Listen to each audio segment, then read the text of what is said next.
1, 2, 1, 2, 3. Let's talk about it, talk about it, talk about it, talk about it. Woo! Yeah! Yes, sir. Baby! Ladies and gentlemen. You're going to get that one day, and I'm just going to leave. Well, we got it one day once. We did. Yeah, that was a the old beautiful gun. And we're just leaving? Yeah. Yeah, no episode's done that 45 day. minutes of just chairs. And gone. Guys, we can't do much better than that. See you later. Yeah. Peace.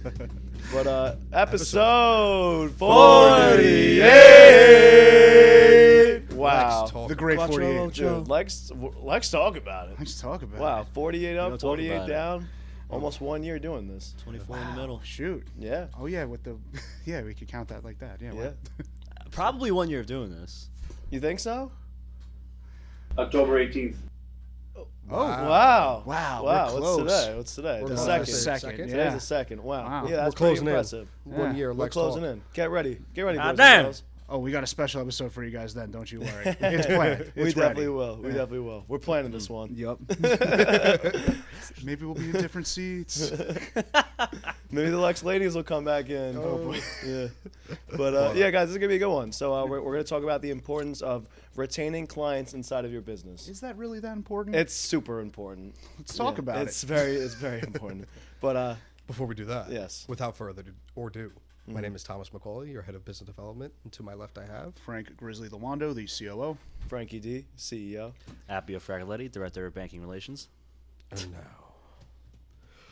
introducing the team with the highest retention rate in the world, Lexington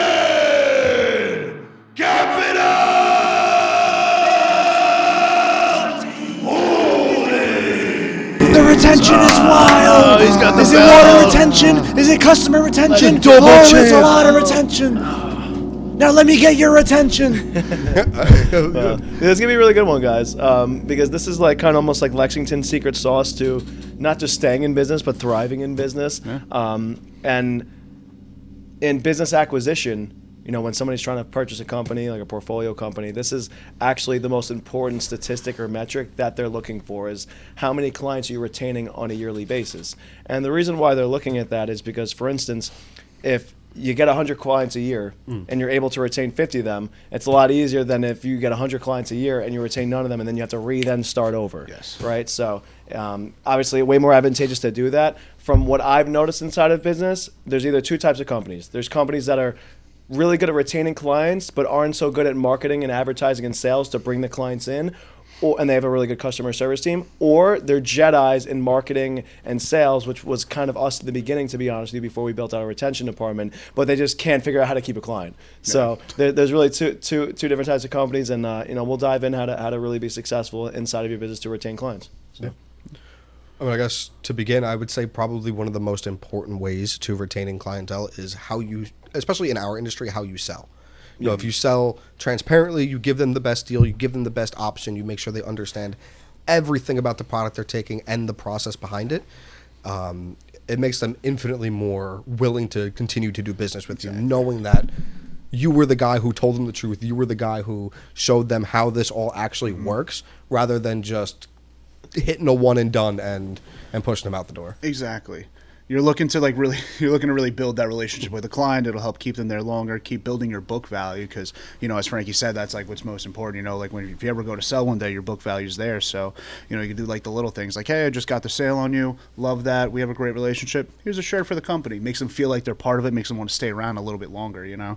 It's like those little things that just help retention. You know, just a little sprinkles. I think the simplest thing to get your retention kind of going is just create a retention / customer service Yeah, department. definitely. I think that's like kind of the simplest way to kind of go about it. So if you're in a sales-based business like roofing, solar, merchant cash advance, any type of sales, you need to create a customer service department. So like what we do over here, just to give you guys a little bit of sauce, I'm not going to dive into all of it, but the second that a deal is closed, there's basically a handoff between the closer and the customer service representative that's now going to be with that client for the rest of their life. So it's a warm introduction. They learn the guy by first name, by last name, they have his email, all that good jazz. And now, you know, the client is now understanding that, you know, I dealt with a sales rep, right? But now the customer service rep is now going to service me throughout the lifetime of my relationship with Lexington. So although a lot of clients do want to typically work with like one person throughout, they will understand and be okay with your customer service team as long as that transition and that handoff was done correctly,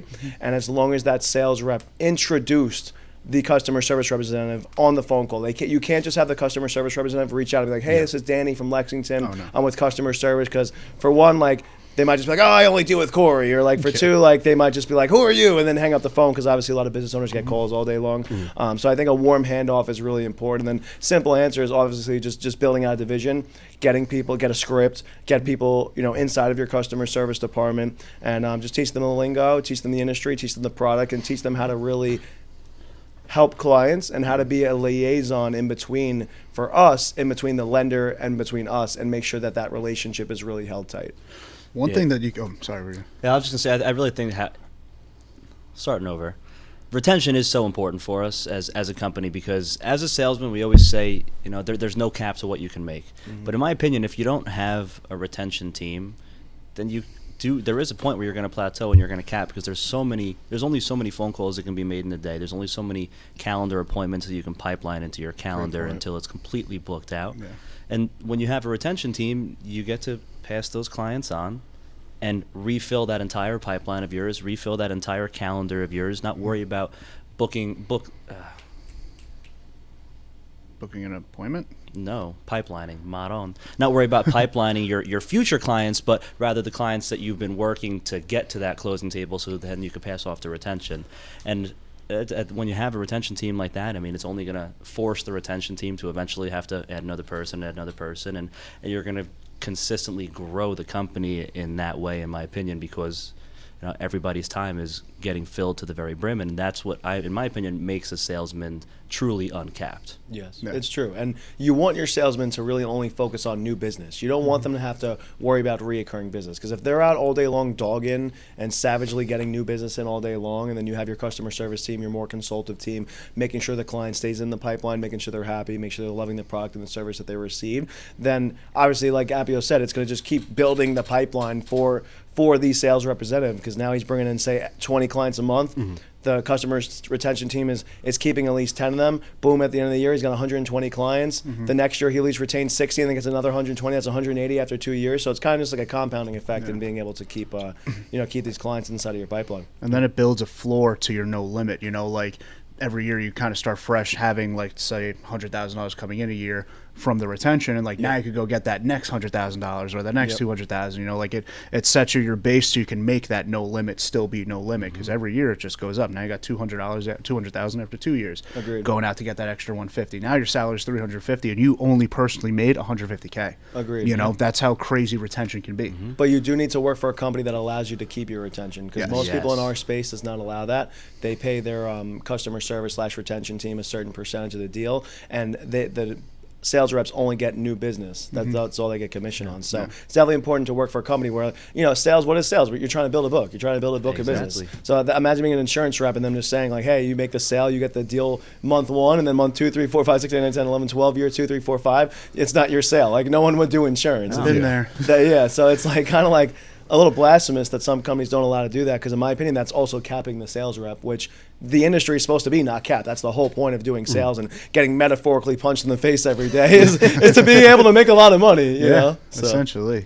And that's the cool thing too about sales specifically is, no matter how many times you get that client your product or how many times you fund them, they're not your client. Another salesman's always trying to win their business. So as long as you have your customer service team constantly in front of them, letting them know that we can get them anything they need at any point in time, it's going to make that return sale infinitely easier while all these people are chirping in their ear. Yeah. Retention can even go into multiple things too. Like it doesn't even have to just be sales. Like a little side topic. Like I have like 2 specific stores I only go to. Like there's a 7-Eleven by my house, and that what's the shell right by the office. And I meant to tell you this morning, both of our offices had shells next to it. That was just like our focal point. Right. But yeah, like I only go to that shell. I talk to the 2 guys at the different times that I go there, like they retain me because I enjoy talking to them, It's 2 minutes out of my day where I'm grabbing my Red Bulls and like they're having a conversation with me, great customer service. And, I go back to that shell because it's convenient, but I like them. I go back to that 7-Eleven because I know my boys behind the counter, and, it's just the retention isn't always about, the sale. It's about making, for future sales too. Yeah. It's also about the client experience. Like Yes, so I think that's what I meant to say. Yeah, the client experience. is Yeah. important. I mean, off the same exact topic, the product as well. I only go to my one gas station, Sunoco by my house, because they have 94 octane. Yeah. I don't know any other gas station that has 94 octane. Tom's like, what? Interesting. I didn't know that. I feel like I'm this about is to start water traveling in to every Mount single. It's like Sinai. gasoline. Yeah. One, I know. There's water in all After of it. COVID, didn't smell that gas smell anymore. It's true. But it's like back. GasCon and Quorum's always so cheap. I'm just like, well, how much water is in this, is in this gas right What are you now? doing here? Yeah, it's like always 20, 30, 40 cents cheaper. It's like nuts. Like you're not buying that much, pal. And that's another way to retain. It's true. A lot of people think too, like a lot of business owners think that your customer service team needs to be very, very, very consultative. And depending on your industry, I'm going to tell you that that's false. So these people actually need to be your second most savage people inside the company next to your sales team, because they're like a mini sales rep in their own fashion. Because just like Tom said, just because you close on a client and you retain clients beautifully does not mean that client's going to necessarily be loyal to you and not shop around the next day. Some people will literally, like in our industry, take a deal from us and they'll ghost us the next day. Maybe because they just felt uncomfortable telling us they maybe needed more money the next day, like whatever the case may be. There's a lot of different things that come into that. So they need to be very aggressive if needed. They need to be attentive. They need to be on the ball. They need to be just as consultatively savage as the sales rep if needed to make sure that they retain the client. Because at the end of the day, we know that we're getting them the best product and program possible. So we're not going to let some other schlep from another company that doesn't offer a wide array of products like us, or as cheap of products like us, or offer as many terms and conditions as we do. So why are we going to lose the deal? Yeah. That's why you got to have savage, consultative customer service reps. I actually had one when I worked at my Allstate. This little old lady, her name was Sue, and she was Sue. She was awesome. John, you taking out that policy this week? Yeah. So what they did for insurance with the customer service was they did round off. So like, let's say I call you up and I get your home policy, maybe your auto. She'll call you up in like a week or two, be like, "Hey, want an umbrella?" Nice. Yeah, like that kind of thing. Like, "Hey, how's everything Sue. Yeah, she'd be like, "Hey, you want an umbrella?" I love that lady. It was like she would just shuffle around the office. Sue was great, but yeah, like in every industry, like she was an old lady, but she was a savage. Like I made the first $5,000 for the client. She brought an extra $500. They're also your upsellers. Exactly. They're also your upsellers. That they bring up the other products. Our customer service team does it all the time. Like you just took out, merchant cash advance because you need to float. Whatever inventory for a few weeks, boom, let's get you into a traditional SBA. Let's pay that merchant cash advance off, early payment discounts, and then boom, if you need more money after the SBA and you want to stop renting some piece of equipment, boom, we'll get you equipment finance. So they're always bringing up other products and programs to our customers constantly every single day. So, and I think it's very important for the customer service rep to be in contact with the clients once a week. And if the clients get a little upset, they're like, John, stop reaching out to me once a week, then you make it once every other week. Yeah. And you kind of just play it from there. But every client's going to be a little different. But I think once a week to stay in front of them is always good. Even if it's just an email, a text message, it's important to put together like templates for these people. So send them stuff about their industry, send them news about the world, sports, whatever they're into. Obviously, you have notes on your clients. So you should be sending stuff that makes sense for them, their industry, their life, their family, their sports team, whatever makes sense. And they'll appreciate that. Yeah. Like, for instance, we always send out birthday texts and business start date texts and emails. That, I think, really means a lot to people, that we go out of our way to know what date they started their business, what day their birthday is, and that we spend money on the technology to make sure that they get that email and that text message to know that we care about them. I do really like that you said that too. Like, all right, let's make it every other week. You really have to tailor the experience to the client, because we have some clients who will never answer the phone until the moment that they need money. Yeah. And then they're like, perfect that you called today. I was going to give you a shout. But they will not answer I called the every phone. other day Don't prior. do it. But they know exactly who you are calling. They like you. They just don't want to talk to you. That's true. At all. Yeah, that's why you got to get a good gauge. Not everyone wants to talk to you every single day. So, but there are some clients who want to talk to us every other day. Yeah. Hear other products, hear other programs, see what else we could possibly do for them. Or maybe they're just a little lonely, like they're a trucker driving all crazy nights, and they just want to talk to Danny. And they just want to have a conversation with him. 8-hour shifts. It not talking definitely to nobody. happens. It happens all the time. So My favorite clients like the and we're cool every with 3 that. days. That's my favorite client. Yeah. They'll answer every time, but like they'll only call in to like really have a conversation every 3 days. It's true. They have some It's time true. to actually work. It's true. And you got to add some personality to it. I love following up with people, and then eventually just like, Tommy, what's going on? I love Tommy, it. baby. It makes me laugh. It makes You me know what's die. going on. You answered the phone. How you doing? The customer service rep is actually supposed to develop the deeper relationship with the client. Like, yes, the sales rep is trying to, win the business, and that could literally take possibly years. We've had deals that took us like a year and a half to win. So although that's a long time, the customer service representative hopefully is going to be with them for the rest of their business lifetime, right? The lifetime value of the customer. So they're really big on our metrics too, with LTV, with lifetime value of the client. Obviously, our sales reps, we're concerned about their CAC, their customer acquisition cost. But in regards to our customer service team, they're the ones that are really honing in on the lifetime value of the client and the customer, and hopefully making sure that we don't have to spend as much marketing dollars as we did the year before to acquire said customer. Yeah, said customer, exactly. So. Also huge in our industry specifically because typically with merchant cash advances, a certain percentage of the way through paying, they will be eligible for a renewal, getting them a better situation. Yes, sir. So staying in front of them and making sure that they don't affect that renewal is very imperative sometimes to their you their can't just business. get the renewal. Like, you got to make sure that your credit's still staying the same, or it's shooting up, that you're doing around the same revenue, if not a little more, that the money was able to benefit you in some sort of way. Because if they think you use the money to like make payroll and then like you're hanging on by a thread, like they might not want to renew you. So it's our job to make sure that they're doing the right thing with the money that they told us that they were going to do with the money, so that we can renew them and we can, keep the business going. If not, if something like that does happen, lucky enough, we're a marketplace. We offer a ton of products and services, so we can still fit them in the right box that's needed.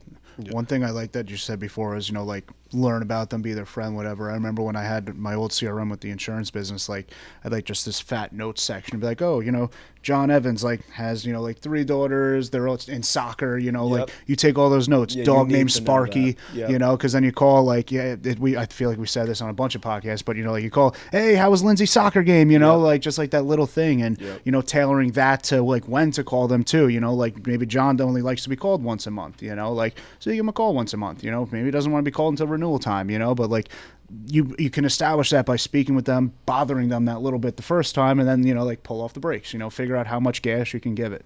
And the other thing too with like CRMing it is like, for new businesses, like you don't need a robust CRM to take notes.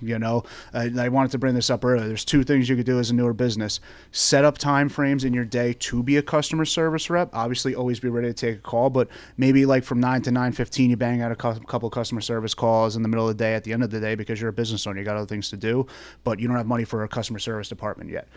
Section that off a little bit, and then 2, you don't have to spend money on the CRM. A freaking Excel sheet with John Smith, and just the next box, just a bunch of other information about them. Google Calendar. Google Calendar, Google Sheet will be your best friend until you crack $1 million a year. Then start investing in a robust CRM and build it out and be able to have automations and stuff like that. Exactly. But until you acquire at least like 1,000 clients, you're probably not making $1 million a year. No. So.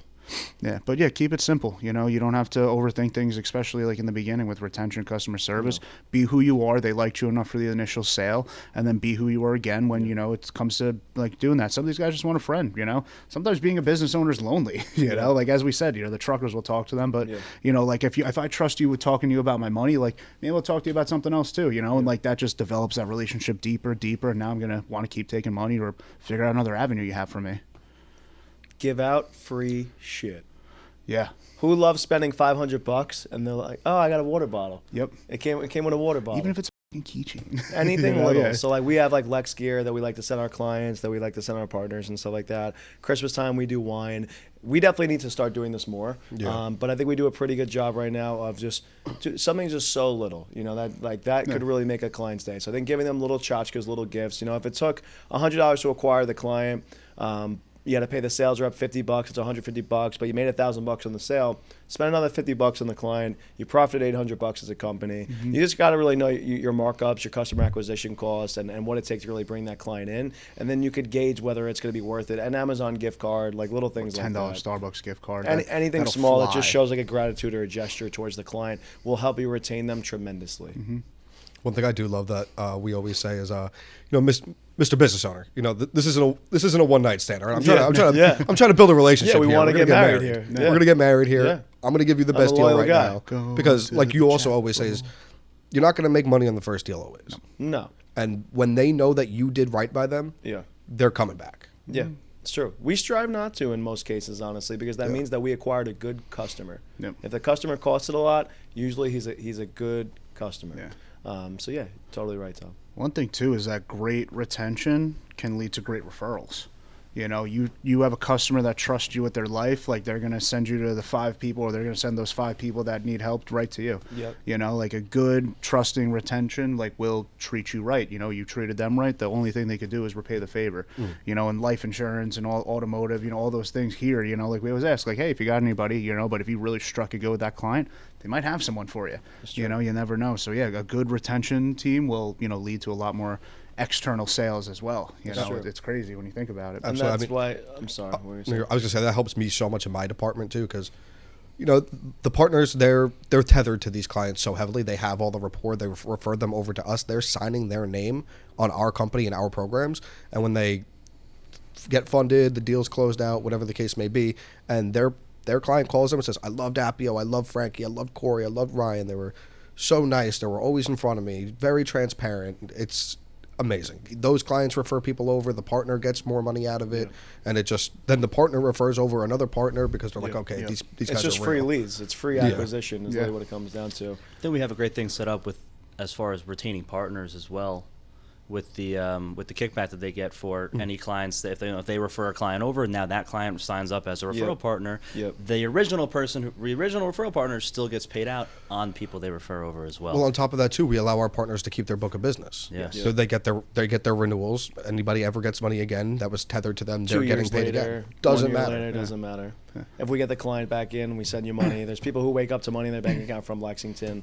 So it's really cool. But that's why your business development team and your customer service team, though, need to work in tandem. And if they're on a smaller scale, have them literally in the same office if need be, because they're going to be the ones communicating with each other the most. And if they're not, if you have a bigger 2 teams, then you need to just keep them next to each other, you know, in next door neighbors. Get the string and can. Hey, I need help with this file. Exactly. Yeah, because you guys are going to be communicating the most, which you definitely do with our customer service team, I think, for sure. Because it's tricky with partners. You know, some partners don't want you to reach out to their clients. Some partners do. So being able to have good communication, which I mean we do well through all departments, just makes a way smoother process, a well-oiled machine. Definitely. Yeah. 100%. One thing you mentioned too that I'd love to talk about is how book value leads to, like, retention leads to book value. You know, like my grandpa had a vacuum pump shop for a while, like my whole life, and you know, when he went to go sell it, it was, you know, you do like times 2.5 of the book value. You know, so if like the company's making $1 million a year, you know, it's worth $250K on a sale. You know, your company's doing $2 million a year, it's worth $500K on a sale. You know, so like the better you are at retention, you know, the better, I mean, the bigger the price you'll get on your business. You know, if you ever want to go sell it, you know, no one's going to buy a pipe dream. You know, like, yeah, I did $10 million, but like, okay, but like now I have to buy your business and do that $10 million myself. Like, it's a lot of work. Yeah. Just because the founder is good at sales and marketing doesn't mean that people who are going to acquire the business are good at sales and marketing. Typically, those hedge funds and the VC firms are not good at running a business. They just have the money to back a business. They're not like the founder. They throw money at the problem. The 2 things that people look at when acquiring a business is they're looking at the customer retention. They're looking at how badass the founder is. Is another thing. And if they really believe in them. Because like that leads into it too. You know, like let's say you have 100 clients and like you're selling your book of whatever you're doing. You know, you're gonna have to expect drop off as the new owner, because like maybe 30 of those guys really liked that other owner and they only wanted to deal with him. Now they'll go find someone else. No, it's true. They might give you the cost. They might give you the chance, but yeah, you got to factor that in. Like, okay, you know, I'm buying $1 million a year for $250K. I might lose $200,000, you know, like from that $1 million a year. It's going to happen. It's the cost of doing business, you know, but that's what happens when you have such a great retention program and, you know, a new guy steps in.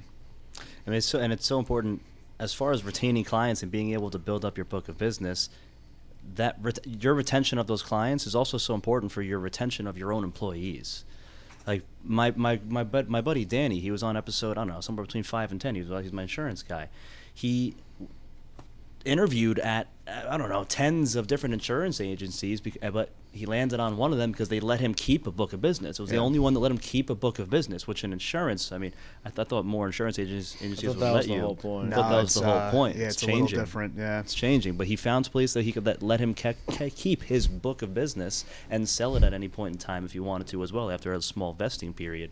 And even for ourselves, you know, we turned an industry that does not allow books of businesses. It doesn't allow retention, and we gave it that. And it's another reason why, you not only our company culture, our badass boss, the things that we do together, just everything with the company, on top of being able to have a book of business is another reason why our company stays growing in the way it does from a year ago being at, 16 employees, now at 46, 47. Keeps your sales 48. team hungry and motivates them. It gives them a reason to wake up in the day and to keep fighting. Because in my opinion, like you said, you plateau eventually. You know, there's only so many clients you can reach out to. There's only so many leads.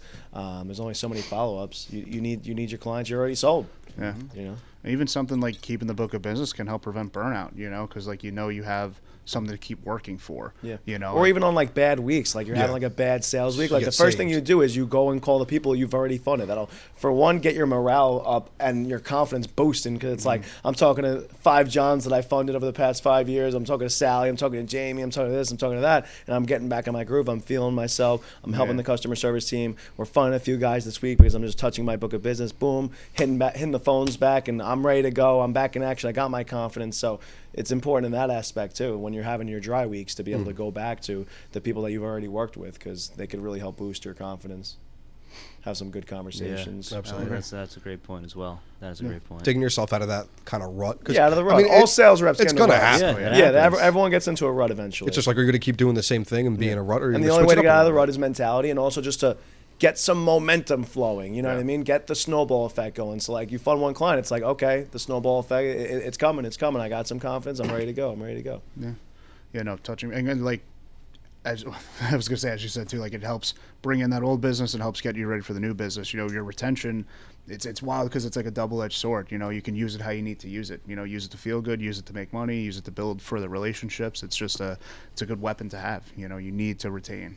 It's true. Helps with business. It's true. Something that you could do that we found is really helpful is that we make a email group chat, and then we make a text message group chat. Hopefully the client has an iPhone.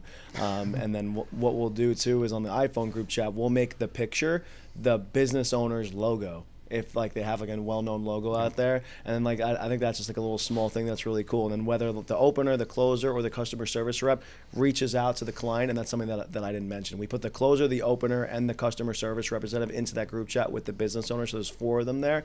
Then at least like the guy knows. He's like, oh, all right, that's Liam, that's Corey, it's Danny. Like, all right, I'm gonna answer. You know, like I'm in a group chat with these guys instead of like one random number, because a lot of these business owners don't lock our numbers, and even after we fund them, even after we tell them millions of times to lock our number in. So at the very least, like they'll see their logo there. They'll see they're in a group chat. Like, how many group chats could these older men or women be in? Yeah. You know what I mean? So it's just cool. And then when you have an email thread of like 40, 50, 100, 150 emails after years and years and years of business, it's like you should probably already have that thing started already. And then when somebody does email on it, you see the thread already. You're like, oh, that's my boys over at Lexington. So that's a little cheat code as well, to make your clients always be aware that you're the one reaching back out to them, just in case if maybe they don't like to speak on the phone that much. Maybe they're more emailers or texters. The group chat with the logo is huge too, because like as you said, like even if they don't save your number, they see a text like, how many group chats are they in with their logo Zero. that they didn't Absolutely put? zero. None. Yeah, now it's like, wait, that's my company. Let me click into it. Ah, damn it, they're trying to get me. Gotcha. Absolutely zero. No, I like what you said about the threads too. That's very important. The threads are huge. Yeah. They go a long way. Because imagine a new opening email that like one of our customer service reps was to send to a guy. Like he's probably just going to open it and move it away, because these guys are getting so much email marketing to their email all day long, stuff going into spam and stuff. So it's like you have that thread, like you see it constantly. There's 80 emails in the threads. Like you got to know that thread. Yeah. You got to know it. It's funny you bring that up, because like I was going through my personal email and I notice I don't delete big threads. Like if I see like 2 or 3 and I'm like cleaning out, Usually it's important. It's yeah, there for like a if I reason. got like 14, 15 emails in there, like I did something in those 15 emails where like I should probably keep that. You know? Yeah, and that's where you send your marketing material. You send stuff about his industry. You send stuff about sports. You ask about his wife. You ask about his kids. Like just random stuff that you're throwing in there. Yeah, that's what I used to love to do, like in insurance. Like, hey John, like check out like this new thing about like the truck you just bought. Like, oh dude, you might want to go get that recall thing. You know, like hey, like there's this park around the corner. I took my niece there. You guys might like it. You know, just marketing, email. You know, It's like that extra 5 minutes you put into a client that could help you retain the client. Like people like it's like, and I get it as a sales rep, because you're just so like obsessed and hungry with just making the sale and then moving on and getting another sale, especially if you have a good customer service team behind you to make sure that client's being serviced correctly. But even as the sales rep, like if you just take like an extra 5 minutes with that client to have maybe a good conversation with them, send them a piece of article, news, whatever the case may be, just to gave them a gift that you went the extra mile to keep their business, that will allow you to retain the client at a way higher rate than if you weren't to do something like that.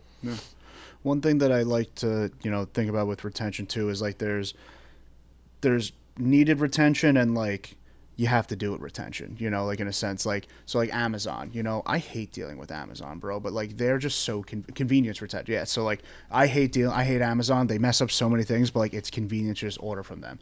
I could leave work, take the extra 5 minutes, go to a store, do it all myself, but I will take the spontaneous inconvenience with Amazon over the convenience that they deliver to me. If I could walk home and all my stuff is there, that's perfect. If I could call up my insurance rep, say, hey, I need that. If I call up my money guy and say, hey, I need that, the retention's working in that aspect for them. But, even in a company where like Amazon, like they technically aren't looking on a retainer model unless, you buy Prime. Yeah.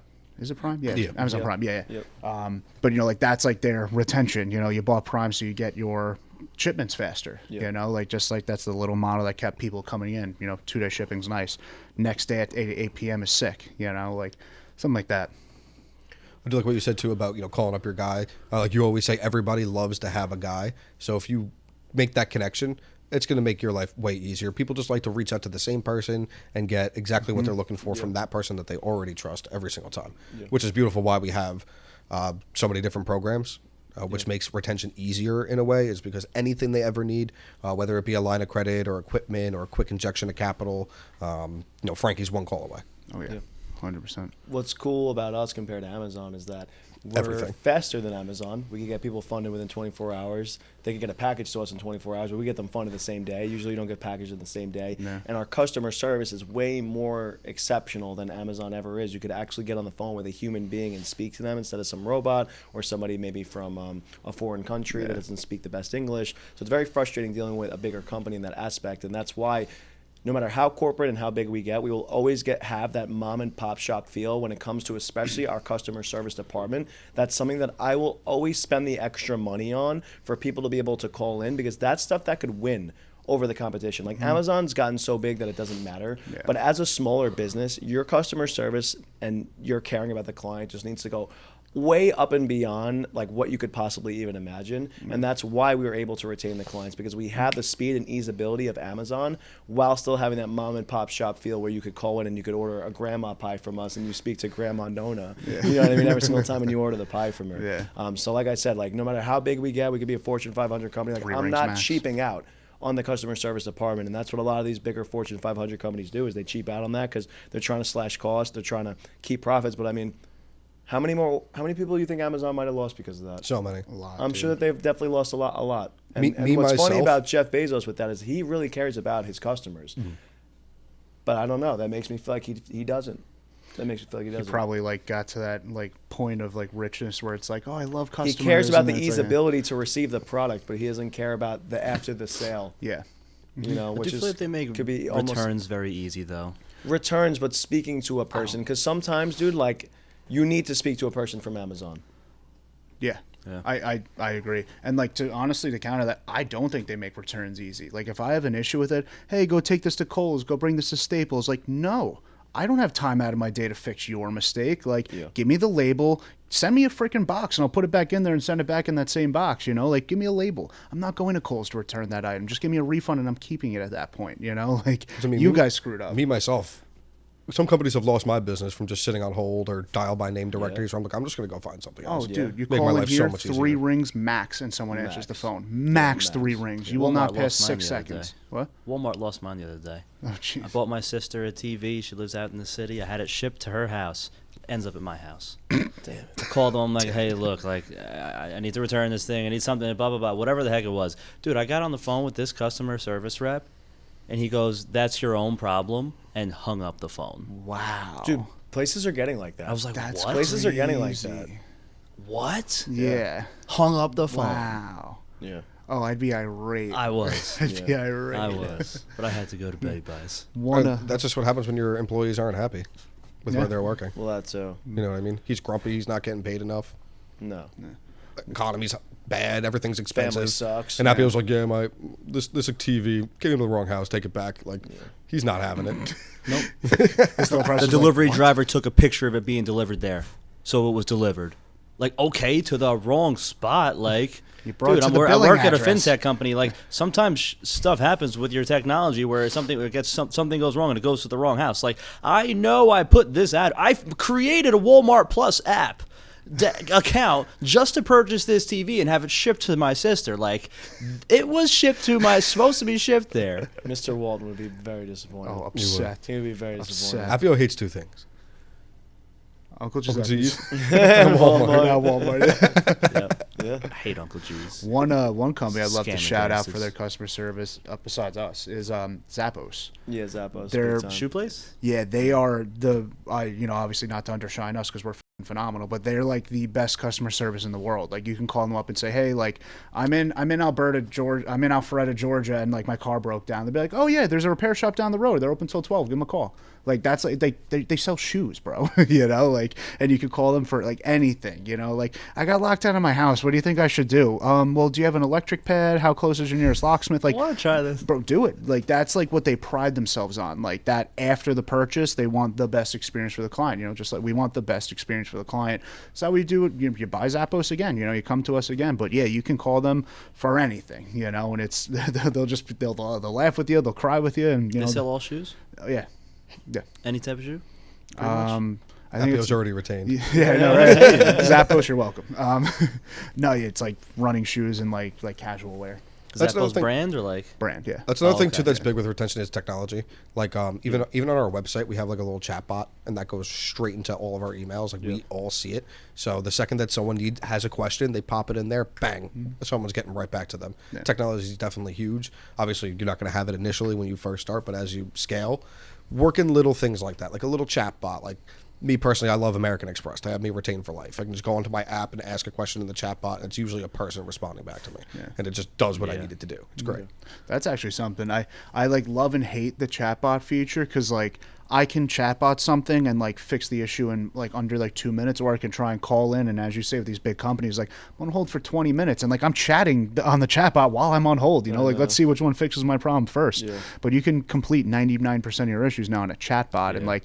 It's great customer retention right there because if I don't have to talk to you and I could get this done without waiting on hold, like you've seen me freak out on hold before and like just have a chatbot, like Put the chatbot on hold for 7 minutes while you're doing something else. dude, some companies do that and that pisses me off too. If I'm on a hold on a chatbot, like do better. Oh, I put the chatbot on hold. Oh, like oh. mid-task, and then all right, I can answer my How I question know on it's the a good chatbot. company is like if it just rings and then someone picks up. Like it's not like you got to hear some elevator music and like press Press one and one. press Ugh. two for all this. It's like no, like I call and then somebody answers. Yeah. Operator It's like answers. hey, how you doing? I was like. Great. Didn't expect you to be here. What's going on, man? Are you real? Yeah. No, I was looking for the department. Well, you got me. How can I help? It's perfect. But yeah, I mean, in your customer service / retention department as well, you want to have just one service rep per each client. So you don't want to assign obviously 2 reps or 3 reps or have multiple people reach out to the clients. Like no, like people want to have their guy. Obviously, like it was bad enough that you had to transition the opener to the closer, then to the customer service representative throughout the sales process. So. Once they meet a customer service representative, make sure that they marry each other and make sure nobody else is really reaching out unless like that person's out sick and you really need to reach out to them, or even just have them reach out from their email or from their work phone or whatever the case may be, so the client still thinks it's that person because it makes them feel a lot more comfortable. Obviously, at the end of the day, like you do want to continue to work with the person that you liked, and if your customer service rep isn't meshing with this person that well though, then that's when you could maybe make a switch. It would be a good idea. That's a big thing. I'm sorry, that's a big thing too. Like we do with many different departments is the handoff. If you feel like that the personalities just are clashing in a way, just hand it off. Get it to someone who will fit that archetype way better. Yep. 100%. One thing I like that you mentioned is like not like obviously not having too many like hands in the pot, but like if someone's out, like having someone else reach out. I had like one rep, I forget what it was, but they were like out for like a week. Like it wasn't anything crazy. I probably wasn't even going to call them, but like the one lady reached out, hey, just so you know, like this guy's out for the week. If you need anything, let me know. It's like wasn't going to, but like now I'm thinking about that company a little bit, you know, like and like oh, is John okay? Yeah. You know. Yeah, no, it's cool. Yeah, But- have an automated email at the very least. Like, Yeah. I'm going to be out from the dates of this to that. If you need me, you could reach out to my colleague Thomas McCauley at blank email blank.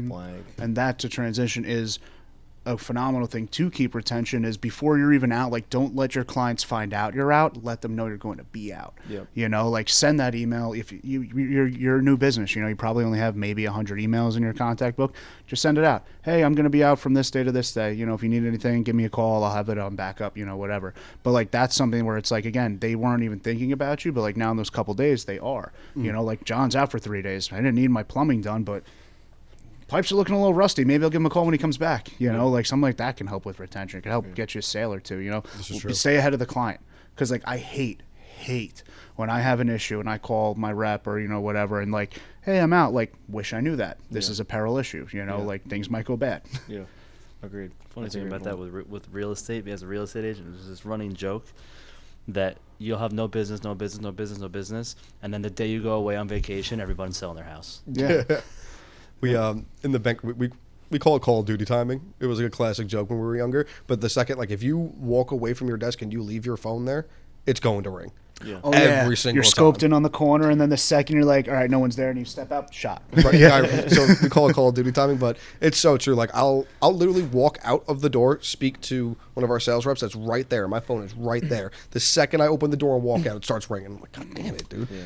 So I literally like funny. I like can't It's leave the my sales phone. gods. literally, they're like, get back to the desk. Go on Are you vacation doing the right and thing, step Tom? out of the office. Yes. You Leave will your earn phone more on the business. desk. Yeah. Retention's a freaking doozy. Retention. It's not a doozy. It's phenomenal.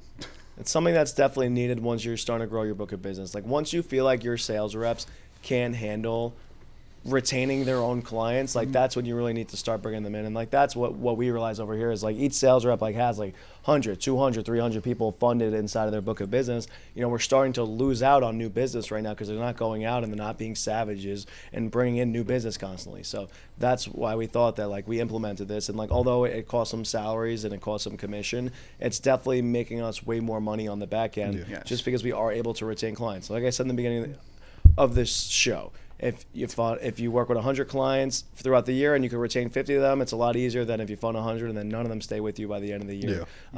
That makes your business and your life a lot easier. It's really hard to continue to keep acquiring clients every single year. Eventually, maybe one year you could fizzle out, or that marketing tactic from last year is not working, and you're scrambling and trying to figuring out something new in order to acquire and obtain new clients. So like I said, there's two different types of businesses. There's ones that are really good at sales and marketing, and there's ones that are really bad at sales and marketing but are really good at their customer service and their retention. Try to be right in the middle of both, be really good at both, and then your life could be really good. But what's most important in the beginning is to get really good at sales and marketing. You need to be able to bring the clients in. Sales versus marketing. Yeah, you need to be able to bring the clients in before you need to worry about retaining the client in the first place. You need to get them in the door, obviously. You need to be able to service your client. The most important thing. And once you learn the art of, like, that's what I'm very proud of, is that we really have learned the art of bringing in clients. Like, today we had like 100-something submissions just alone today. And back in the day, it was like 5 a day, 10 a day, 15 a day, 20 a day. I'm getting fired up.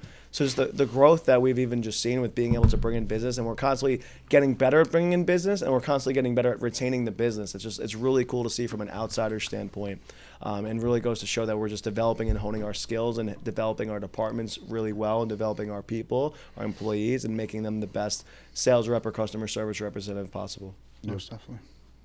The exponential growth within the past year has been insane to watch. It's definitely been scary. I mean, this month, guys, we're going to break a big time record this month. I'm very excited to get it done. It's the second of the month, but I tell my guys, I say, get ready, pat yourself in the back already, because it's getting done. It's happening. It's getting done. You say it enough, you execute upon it every day, it will happen. And it's going to happen this month. You'll see us November 1st. We'll be talking about our big time month that we had in October. I already feel it. We've already had a great 2 days. And that'll be around the 50th episode. Yeah, it will be. It will be. Right around the 1 year. Hell yeah. Breaking barriers, breaking records. Wow, Moving 2 mountains. records, 1 year podcast, and our best month to date. Yeah, badass. Right after this episode, I got to tell you guys about a competitor that funded like 0.1 million more than we ever did. And then they said basically that, he's like, our year-over-year growth is amazing. He said last year in September, we funded 1 million less. I'm going to end it there. Grab it up. Episode 48. I bet they don't have a ladies and retention gentlemen. team. No, they don't. No, they definitely don't. They have a fuck you over team. That's what they do over there. But yeah. Can't wait to hear this one. Yeah. Thank you guys for coming to episode 48. The bell, the button, the video, this guy, that guy, him, Don't me. think small. Think big. Oh, Lexel, baby. Lexel, baby. Lexel. Thank you.